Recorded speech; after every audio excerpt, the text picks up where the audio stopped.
ઘરના બધા મેનેજમેન્ટમાં આગળ કોણ હોય છે? તો કે પિતા. કોણ હોય છે? પિતા. બરાબર, આ છે પિતા. એના પછી તો કે પુત્ર. કોણ? પુત્ર. અહીંયા પણ આ શું થશે? તો કે પિતા.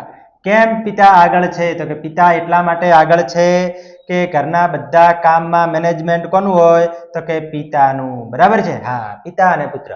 હવે પિતા જો બધાના આગળ એટલે કે શું કરે છે? તો કે મેનેજમેન્ટમાં આગળ હોય છે અને પુત્ર પાછળ હોય છે. પણ જ્યારે પુત્ર એમ કહે છે કે પિતા હવે તમે રિટાયર થઈ ગયા છો, હવે બધા કામ હું સંભાળીશ, અને જો પુત્ર આગળ આવવાનો ટ્રાય કરે, શું કરે છે? આગળ કે હું આગળ થઈને બધું મેનેજમેન્ટ કરીશ, ત્યારે વાક્ય આવું થઈ જાય કંઈક, ઇઝ નીરા રાઇટિંગ એન એસે.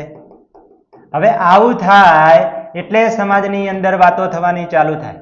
શું વાતો થવાની ચાલુ થાય? કે જો પુત્ર જે છે એના પિતાના હાથમાંથી બધું જ મેનેજમેન્ટ લઈ લીધું છે, એટલે લોકોના મનમાં શું થાય? મોટો પ્રશ્ન. બરાબર છે? તો આ રીતે શું બની જાય છે? પ્રશ્નાર્થ વાક્ય. શું બની જાય છે? પ્રશ્નાર્થ વાક્ય. ક્લિયર? તો આનું પણ પ્રશ્નાર્થ વાક્ય કેવી રીતે બનશે?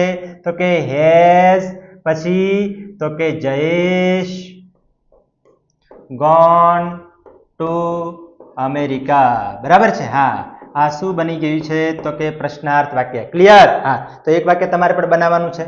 લખો, આઈ એમ પ્લેઇંગ ક્રિકેટ. બરાબર, ઝડપથી બતાવશો લખીને શની અંદર? તો કે કમેન્ટ બોક્સમાં. ઓકે,